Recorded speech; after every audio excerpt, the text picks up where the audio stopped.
Major general Zahid Mahmood retired साहब हमारे साथ मौजूद हैं। मेजर साहब, बहुत शुक्रिया आपके वक्त के लिए। सूरत हाल आपके सामने है। फ्लोटिला के हवाले से हम देख रहे हैं कि मुसलसल खबरें आ रही थी और आज सुबह से कुछ तशवीशनाक खबरें थीं। जैसे जैसे वो आगे की जाने बढ़ रहे थे, इजरायली फौज उनको अपने घेरे में ले रही थी। अब सूरत हाल ये है कि एक एल्मा शिप्स जिसके ऊपर बाकायदा इजरायली फौज ने हमला भी कर दिया है और वहां पर जो अरकान मौजूद थे उन्हें हिरासत में ले लिया गया है। इस पूरी सिचुएशन को किस तरह से देखते हैं और क्या कहेंगे?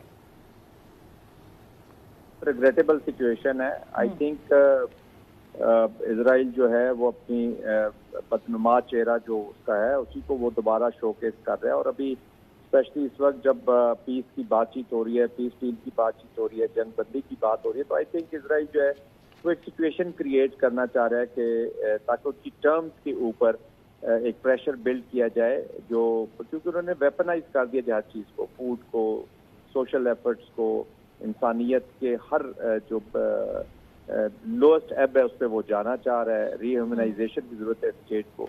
तो I think this was expected कि वो कुछ ना कुछ तो करेंगे। और पूरे दुनिया की जो अपली है उसके खिलाफ एक नफरत जो हुई है, या पूरी दुनिया जो आप देख रहे हैं हम कि आइसोलेशन की तरफ से जा रहा है जी इजराइल, और पूरी दुनिया उसकी ये जो गैर इंसानी रवैया है इसकी कंडेम कर दिया, लेकिन वो उसके बावजूद अपनी ह्यूब्रिस्टिक अप्रोच, अपने hubris mind, I think this man has lost the sense. और ये तो एक नार्सिस्ट की एप्लीकेशन है। This is a very serious situation और खुदा न खास्ता अब इन लोगों का कोई नुकसान होता है तो आई एम श्योर इस वक्त वो प्रेशर बिल्ड कर रहा है, उससे एक टैक्टिक्स की है, लेकिन अगर कोई नुकसान होता है तो फिर it will have the repercussion जी। आई थिंक इटली और वेस्ट जो है वो पूरा इसको बड़ा क्लोजली देख रहे होंगे और ये एक अलमिया है जी, अलमिया से कम नहीं। जाहिर साहब, ये दुनिया को बावर करा रहा है इसराइल कि वो इतना ताकतवर है कि अगर वो चाहे तो किसी मुल्क तक इमदाद और दवाइयाँ तक नहीं पहुँच सकती। देखिए वो तो उन्होंने तो जो डेथ ट्रैप्स रखे हुए हैं वो क्या है, फूड कैंप्स, फूड वो यूएन को नहीं काम करने दिया, और जो बच्चों का अनुरोध था उसको उन्होंने बाहर कर दिया, बहुत सारी चीजें उन्होंने साबित कर दी।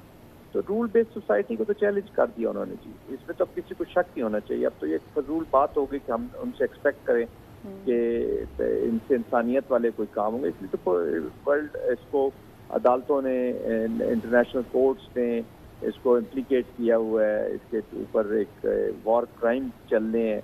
तो he is gone, I mean mentally he is lost it, politically he is lost it inside Israel. Israel के अंदर जब इसके खिलाफ नफरत पैदा हो रही है, लेकिन अब इसको किसी एंड पे ले जाना चाह रहे हैं। इसने एक बड़े स्मार्ट तरीके से यूएस को भी इंडेंगल कर दिया इस वॉर के अंदर।